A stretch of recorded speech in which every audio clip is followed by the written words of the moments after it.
Flamengo, maestro? Não, você estava onde? Não, é importante, porque criou uma confusão, uma desinformação. Não, eu acho que mas eu estava falando a respeito, por exemplo, do trabalho que o Tite fez, né, desde outubro, né, que ele entrou, o ano passado, de outubro até aqui, ele começou a ajustar o time pela cozinha, né? Conseguiu arrumar, tanto que são vários e vários jogos sem tomar gol.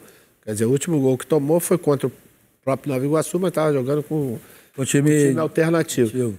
Porque do meio para frente, as soluções, as alternativas, ele tem nas mãos. Né? E ali vai ser a criatividade desses jogadores que vai fazer com que o time chegue ao gol. A parte defensiva, que foi a parte que teve uma melhora mais acentuada, a fixação do Varela pelo lado direito, né? Os dois zagueiros, mesmo com a chegada do Léo Ortiz, né? O Fabrício e o Léo. E isso é a chegada do De La Cruz, que ia jogar pela direita, terminou com, infelizmente, a contusão do Gerson, o problema do Gerson, indo para o meio e conseguindo, né? Juntamente com o Pulgar, o Arrascaeta, dar uma mobilidade, um dinamismo ao meio-campo, que são poucos times que têm um meio-campo com tanto dinamismo, com tanta criatividade, mesmo quando estão sem a bola, porque tem a ajuda do Cebolinha pelo lado e do Luiz Araújo pelo outro. Não é desrespeito ao Nova Iguaçu, mas chegou a hora de o Flamengo acrescentar, né, ao que ele vem mostrando no trabalho do Tite em especial, mas nessa temporada chegou a hora de acrescentar alguns outros valores, né? De ter um time um pouco mais solto, de ter um pouco mais de ousadia, o conservadorismo do enfrentamento agora contra o Fluminense, a gente até compreende, você tem a vantagem, era natural que você segurasse um pouco, vamos usar a velocidade porque o Fluminense adianta demais os seus zagueiros, estrategicamente a gente pode ganhar assim e tal, era circunstancial, mas eu estou esperando o Flamengo repetir o que fez contra o Fluminense na ida, num dado momento, o Flamengo que pressiona, o Flamengo que joga em cima, o Flamengo que quer o tempo inteiro criar oportunidades e criar jogo. O jogo é esse, né? Eu imagino que o Flamengo seja capaz de fazer isso numa final, em especial contra um adversário que a gente sabe que tem menos recurso técnico. Para quem busca defeito, fica procurando, o que eu posso dizer que não foi tão bom do Flamengo nesse Campeonato Carioca? Vem o comentário de que o time sábado jogou com o regulamento e a vantagem embaixo do braço. Não, por exemplo, se propôs a massacrar, dominar, tinha uma vantagem muito grande, podia perder por até 2 gols. Isso não é a mentalidade do Tite. Então, queria chegar aí. Essa não é a mentalidade do treinador que está ali. O treinador que está ali tem outras convicções. Essa história de achar que vai querer amassar, não vai. Na cabeça do Tite não vai. Eu faço uma analogia mais ou menos como foi a história do Parreira em 94. Se a gente não tomar, a gente vai fazer. É mais ou menos isso. Então, eu preparo a minha parte defensiva, porque se eu não levar gol, eu tenho gente com capacidade de defender. Esse é o mais bem acabado exemplo que existe. Tinham lá na frente Bebeto e Romário, você tinha uma defesa, Tafarel, Jorginho, depois Cafu, Aldair, Márcio Santos, Leonardo, depois Branco, Dunga, Mauro Silva, Zinho, Mazinho. Gol não vai levar. Susto não vai passar. Paulinho, essa ideia ela ficou tão forte, porque o primeiro jogo da Copa do Mundo em 94, quem jogou foi o Raí. Foi. Inclusive um gol de pênalti. Era o capitão do time. Isso. Depois saiu o Raí para entrar o Mazinho. Por quê? Porque isso dava o equilíbrio defensivo. Que é o... Não vai... E o Tite, ele está encontrando isso, você vê que é a fixação do próprio Luiz Araújo. O Luiz Araújo, tecnicamente, é rápido, mas o que ele ajuda na parte defensiva é que, na verdade, eu acho que tem colocado ele como titular ali. Tem mantido. Como titular ali. Essa seleção de 94, ela tem mais encantos até do que na época se avaliava, né? Se dizia que não era futebol brasileiro, que aquilo ali não é Brasil. Como talvez alguém possa dizer agora que isso não é Flamengo, né? Que não é o jeito que o torcedor gosta de ver o Flamengo jogar. Ele quer 2019. 2019 isso não adianta. Só que mais à frente a gente descobriu o que significava aquela seleção de 94, o que era aquele jogo de posse de bola, o que era aquele jogo de aproximação, o que aquela seleção já entregava até com visão de modernidade. Talvez o Tite mais à frente consiga trazer de volta para a gente o que ele está fazendo agora e colocar num outro contexto. Mas, maestro, você não espera mais. Não, lógico, não, pela capacidade que você tem, mais pelos ainda, jogadores que você tem. São 11 jogos sem levar gol. Não, sem mas o Lino está falando no sentido... O time que fez gol no Flamengo foi o Nova Iguaçu. Mas é isso que você espera no time sub-20. Essa é a cultura do Flamengo. Não sou eu que respondo isso. Então esse acho que é um bom debate. Essa não é a cultura do clube. Mas essa é a cultura do seu treinador, da sua comissão técnica hoje. Como é que o rubro-negro aceita isso? Ele quer ganhar. Ele quer ganhar hoje. Hoje ele quer ganhar. Essa pergunta é curiosa. Sabe por quê? Porque 2023 ele veio com a perspectiva de jogar... Peraí. Parece que é um vexame. Não é vexame nenhuma. Teve torcedor que saiu do estádio. Ok, estamos classificados. Você quer sair do estádio? Não, eu acho admirável. Eu estou discutindo cultura e eu não tenho a cultura da tribo. Eu estou perguntando para quem conhece. Eu acho admirável a gente debater isso, porque é admirável a postura da torcida nesse sentido, para a qual não basta ganhar jogos ou se classificar. Eles querem ver o time jogar de acordo com o que eles acham, imaginam e querem que seja a cultura do Flamengo, que é um time dominante, que vai para cima, que não para de atacar. Veja bem, o que a gente está debatendo é que o Flamengo escolheu um treinador que tem outras características. E esse treinador de outras características está chegando à final sem sofrer um gol a 11 jogos. E com um ataque mais positivo do campeonato. Se você olhar, além de não ser uma equipe... É que é divertido debater isso. Não, mas a questão é assim, o Flamengo tem o ataque mais positivo do campeonato, não tenho aqui uma estatística para dizer qual é um dos ataques mais positivos dessa temporada entre os clubes que disputam campeonatos estaduais. E tem a defesa menos vazada, isso seguramente, de todos... E aproveitamento de pontos é, junto com o Inter, o melhor aproveitamento entre os times da Série A. Quando você escolhe... Eu acho que o grande problema, quando o Lino fala aqui, não, porque aí o torcedor no sábado à noite falou, ok, venceu. Você vai ter sempre, a partir do trabalho realizado pelo Jorge Jesus, e isso a gente convive com rubro-negros, sabe? Você vai ter sempre um torcedor, outro torcedor, que vai dizer, poxa, mas eu... Então não escolhesse um técnico que tem por filosofia esse tipo de... Porque eu acho que não é só Jorge Jesus, isso eu falar. A cultura do Flamengo vai até quando o Flamengo tinha uns times ruins pra caramba. Sim, mas veja bem. Você exigia que o time atacasse, fosse pra cima. O Júnior, que conhece mais de Flamengo do que qualquer um de nós somados aqui, sabe que, no fundo, que o seu torcedor do Flamengo quer ele... Ganhei. Não, Paulinho, eu acho que... E não vai ganhar jogando mal, não vai ganhar...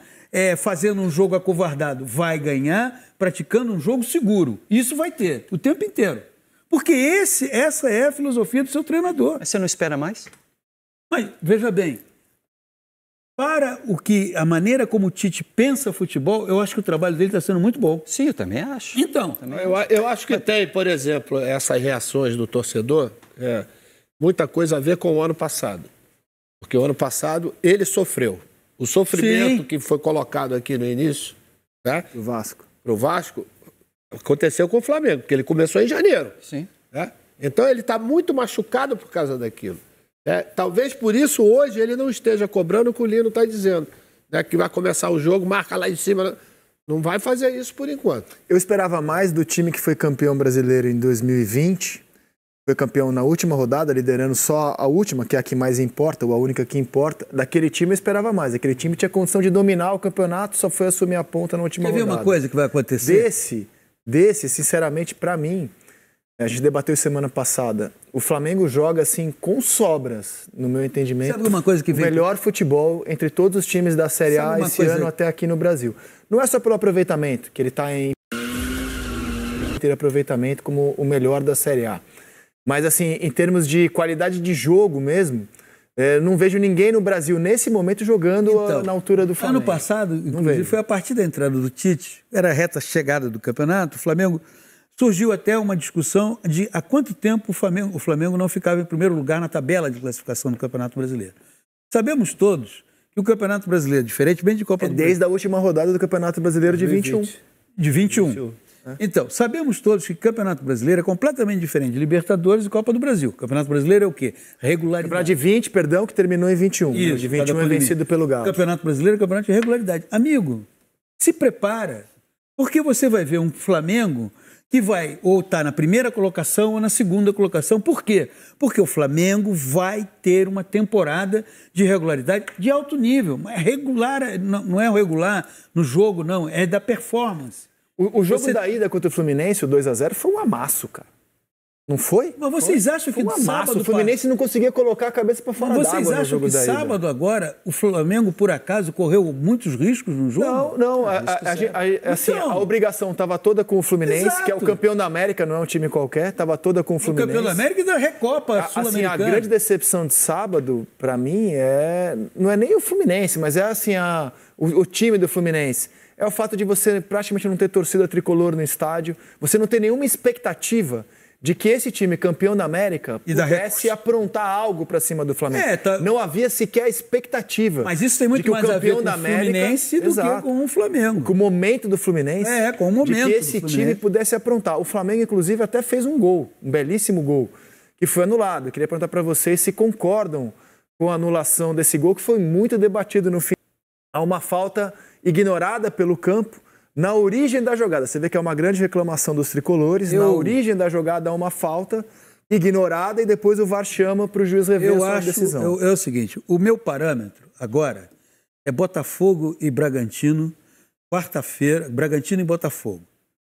Na transmissão da TV Globo, tanto o Júnior quanto o Roger falaram, o zagueiro vai disputar, oferece o corpo, o Hugo está ali, é contato, caiu, gol... O VAR não interveio, o Vilmar Rondon apontou para o meio de campo. No Brasil, foi muito interessante o que aconteceu para a gente entender o que vem por aí.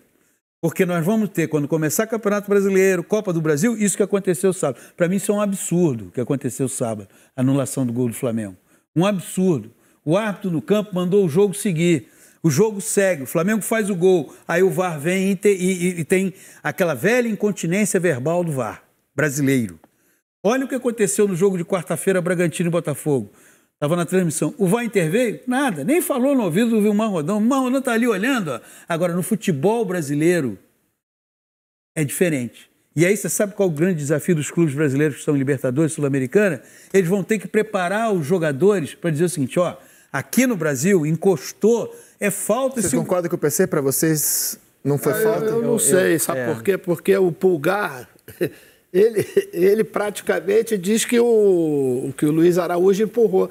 Porque a jogada, você vai, olha só o que ele faz. A bola para, ele rouba a bola, cai no pé dele. Eu achei falta, ali, tá vendo? Eu também achei falta e acho que eu pago o VAR para isso. Por trás com... Mas o Paulinho argumentou bem e acho que a gente tem que começar a tomar... Começar não, já deveria há muito tempo ter tomado esse tipo de cuidado. Com esse tipo de interpretação. Talvez não seja um momento VAR. Você pode discutir isso. O VAR brasileiro é intervencionista em excesso. Isso aí a gente pode discutir. O VAR brasileiro... Mas ali no todo gol tem que ser revisto pelo VAR, cara. O VAR tem obrigação de rever. Mas o árbitro claramente viu e claramente vendo, interpretou daquele jeito, o VAR só tem que perguntar para ele. Por exemplo, o senhor viu aquilo ali? Vi. Eu achei falta no gol do Botafogo. Tá bom, você achou falta. Você achou então que o VAR errou. Só eu, fiquei sozinho aqui. Você achou que o VAR errou. Achei. Então... Mas eu acho lances diferentes. Eu também acho. Eu acho lances diferentes. São lances diferentes. O zagueiro Cunha, ele tinha a bola dominada, ele podia ter dado ali. E quando o Hugo encosta nele... Ele desmonta. Ele faz... Ele acentua demais a queda. Ali não, você vê que ele está com uma certa velocidade, quando ele para, você vê o movimento do Luiz Araújo que empurra, e o Pulgar ele se entrega, porque a bola fica ali, ele como se o jogo fosse parar. Eu só acho, se o árbitro está vendo... Concordo. Agora, o VAR brasileiro é intervencionista, não vai ter jeito, vai começar um campeonato brasileiro, vai ter Copa do Brasil, e toda segunda-feira, toda quinta, toda sexta, o Seleção Sport TV e todos os outros programas do canal vão dar um espaço, mas foi falta, mas o VAR interveio, o VAR está fazendo, não o VAR. PC, essa tarde essa aqui, é a melhor discussão. Essa tarde aqui, ela é um ótimo resumo para a gente concluir que o VAR é uma ferramenta a mais para a arbitragem de campo. Só que ela jamais vai eliminar a discussão de arbitragem, porque a gente pode ter um lance avaliado pelo VAR que suscite 3 opiniões bem diferentes. Então vamos lá. A do PC, que é absurdo anular o gol, a do Júnior, que tem dúvidas, e a do Lino, com a qual eu concordo aqui da mesa, que ele achou falta também. Então vamos lá, eu só estou querendo contextualizar, porque na quarta-feira, são lances diferentes. Ok, são lances diferentes. Não vou querer colocá-los na mesma prateleira. Mas se é um jogo de Campeonato Brasileiro, é falta. É falta. Na Libertadores o VAR não chama. Por que o zagueiro do Bragantino se comportou daquela maneira? Porque na cabeça dele, isso aqui do Brasil mas aí falta. Ele tem que ler a arbitragem como ela é. Não, mas eles não leem. Quer ver uma coisa? Esse é o outro problema, então, Paulinho, outro entendeu? problema. Você vai jogar Libertadores Sul-Americana, os árbitros não brasileiros Mas tem árbitro brasileiro que deixa o jogo correr. O Klaus deixa o jogo correr. É o único que consegue fazer isso. O Daronco deixa o jogo correr um pouco, entendeu? Só que o cara que está jogando, ele precisa saber qual é. Tá aí o lance aí. Você vê que ele acentua demais a queda lá. Ele se joga totalmente, entendeu? Poderia até ter dado também. Isso aí Mas é verdade, porque nesse tipo de lance cabe a interpretação do árbitro. O árbitro está em cima do lance, ele viu tudo, não precisa VAR. Mas o VAR não precisa VAR. Eu pego esse lance, porque no futebol brasileiro, se o árbitro não der a falta, o VAR vai intervir e dizer assim, tem que revisar porque foi falta. Vem dar uma olhadinha. Vem dar uma olhadinha. É isso que vai matar o futebol, está matando. Porque o jogador... se perde, né? Quando o Júnior fala assim, o jogador tem que... O jogador não lê. Ele fala assim, pô, no Brasil isso é falta. O zagueiro do Bragantino, ele tinha todas as possibilidades de resolver a questão sem oferecer o corpo. Paulinho, ontem eu estava vendo, você vê que não é só no profissional. Ontem o Sub-20, eu previ o primeiro tempo do Flamengo e Boca. O que o árbitro deixou correr o jogo ontem foi um negócio absurdo, entendeu? Com a garotada. Então, quer dizer... Está fazendo bem para a garotada. Não sei, porque eu vi pesadas... Entendeu? O cara tira a bola e deixa o pé com a agulhada, tanto do lado do Boca como do lado do Flamengo. Por quê? Porque eles entenderam que o juiz estava deixando o negócio correr. Então, vamos abusar disso aí, o que está completamente errado. Entendeu? Sim, eu concordo. Agora, eu acho que esse intervencionismo exagerado do VAR no futebol brasileiro, que desautoriza o tempo inteiro o árbitro, porque quando você chama para ver no vídeo, meu amigo, você está dizendo, olha, a tua marcação está errada. E isso vai acontecer. Vem aí o Campeonato Brasileiro, vai ser rodada após rodada. E aí cria-se uma distorção. Mas o dever do VAR é justamente isso. Se achar que a marcação foi errada, é chamar. Mas ele já parte existe uma cultura. O VAR faz isso. Ele chama quando... Na verdade, antes chamava só quando era erro claro. Hoje... Convida o árbitro a ter uma nova interpretação do lance dele, ele não chamou no Bragantino e Botafogo? Porque o VAR daquele dia achou que não foi erro, Então, mas quantos VAR... Talvez eu cometa um erro de português. Eu teria chamado. Professor Sérgio Nogueira. Eu teria chamado no Botafogo. Eu fiquei surpreso pelo gol ter sido validado. Então, eu fiquei surpreso. Porque a sua cabeça já... Não é só minha. Por exemplo, o Carlos Eugênio Simon, da ESPN, árbitro FIFA, opinou na tradução da ESPN que foi falta. Foi um lance que dividiu opiniões. Sim. Dividiu opiniões. Nesse lance especificamente do Flamengo, eu acho que foi falta clara. A minha única dúvida era se deveria ser considerado fase ofensiva, porque depois há um recuo para o Rossi. Mas os especialistas em regra e arbitragem dizem que isso faz parte da fase ofensiva. Saudações rubro-negras, sejam todos bem-vindos e bem-vindas ao nosso canal Mengão News Oficial. Comente aí, pessoal, o que você achou, né, da imprensa comentando aí sobre esse jogo do Flamengo, né? O Flamengo aí que detonou, amassou a equipe do Fluminense e enfrenta a equipe do Nova Iguaçu, né? Então, deixa aí, pessoal, nos comentários a sua opinião, né? O que você achou a respeito dessa informação, aonde, né, foi todo mundo aí, onde o Flamengo deitou em cima do Fluminense. E o que você está achando do trabalho do Tite? Deixa aí nos comentários a sua opinião, que é muito importante. Beleza, rapaziada? Então, comente, deixe o seu comentário, que é muito importante, ajuda demais. Inscreva-se no canal, ative o sininho de notificações. Se Deus permitir, amanhã voltarei com mais informações do nosso Mengão.